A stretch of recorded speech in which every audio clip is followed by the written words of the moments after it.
नमस्कार दोस्तों, किताबी दुनिया में आप सभी का स्वागत है। किताबी दुनिया की श्रृंखला किसान और किसानी में प्रस्तुत है चांद पत्रिका के अप्रैल 1933 में प्रकाशित संपादकीय का एक अंश, जिसका शीर्षक है किसान की दुर्दशा। इस संपादकीय को लिखा है नवजादिक लाल श्रीवास्तव जी ने। तो आइए सुनते हैं संपादकीय का अंश। किसानों की दुर्दशा। जैसा हम कह चुके हैं, इस देश में सबसे अधिक संख्या किसानों की है और वर्तमान आर्थिक संकट के कारण कहीं कहीं तो उनकी अवस्था बेकारे से भी अधिक भयंकर हो गई है। उदाहरणार्थ, गत 2 वर्षों से गुड़ का भाव इतना गिर गया है कि ऊख की खेती करने वाले किसानों की लागत भी वसूल नहीं होती और फलस्वरूप वे ऋण के भार से दबते जाते हैं।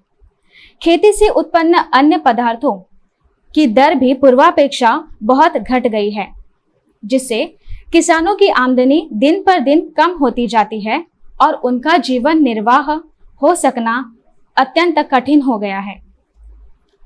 खेती की आमदनी घट जाने से उनमें काम करने वाले मजदूरों की मजदूरी भी कम हो गई है और कितने ही तो बिना काम के ठोकरे खाते फिरते हैं। इसमें संदेह नहीं कि इन लोगों को सहायता देना तथा इनकी दशा सुधारना बहुत खर्च तथा बड़े आयोजन का काम है। पर यदि सरकार इस तरफ ध्यान देती और अपनी शक्ति तथा साधनों का उपयोग इन लोगों के हित के लिए करती, तो इनके कष्टों में बहुत कुछ कमी हो सकती थी। इस अवस्था में सरकार का कर्तव्य था कि टैक्सों तथा रेल के भाड़े आदि में कमी करके तथा अन्य सुविधाएं देकर किसानों की पैदावार को उपयुक्त मंडी में पहुंचाने का प्रबंध करती। किस चीज का बोना विशेष लाभदायक है, इसकी विशेषज्ञों द्वारा जांच करा के किसानों को सूचना देती रहती और उनमें खेती के ऐसे आधुनिक तथा सरल साधनों का प्रचार करती जिनसे वे कम खर्च में अच्छी फसल उत्पन्न कर सकते। वह जमींदारों तथा बौहरों की असाधारण लूट से भी किसानों की रक्षा कर सकती थी और खुद भी लगान में इतनी कमी कर सकती थी जिससे इन गरीबों के पास कम से कम इतना तो बच जाता जिससे वे अपने पेट भर सकते और तन ढक सकते।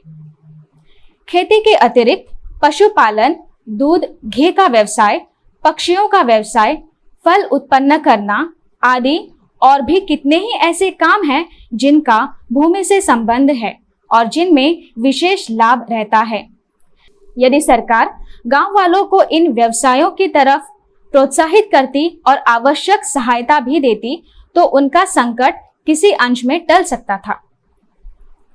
सरकार ने इस देश की कृषि की उन्नति के लिए एक कृषि विभाग स्थापित किया है। साल में कई लाख रुपए इसके लिए खर्च भी कर देती है। आधुनिक वैज्ञानिक ढंग की खेती की ओर इस देश में किसानों का ध्यान आकर्षित करने के लिए कभी कभी कृषि प्रदर्शनियों का भी आयोजन हो जाता है, परंतु इस कोरे उपदेश से इस देश के गरीब किसानों का विशेष उपकार नहीं होता, क्योंकि जो बीज के लिए असाधारण ब्याज देकर महाजनों से रुपए उधार लेते हैं, वे मूल्यवान वैज्ञानिक हल और खाद का प्रबंध कैसे कर सकते हैं।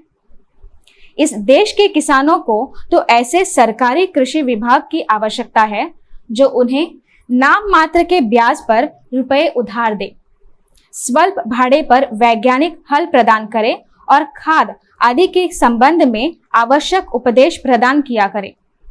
परंतु सदैव आर्थिक कमी का रोना रोने वाली और हर साल कर पर कर लादते जाने वाली सरकार से ऐसी आशा करना केवल विडंबना है। फलतः सरकारी कृषि विभाग किसानों के आंसू पोंछने के एक व्यर्थ प्रयास के सिवा और कुछ नहीं है। दोस्तों, अगर आपको यह संपादकीय अंश अच्छा लगा हो तो इसे अपने दोस्तों के साथ साझा करें और हमें अपनी राय देना मत भूलें। धन्यवाद।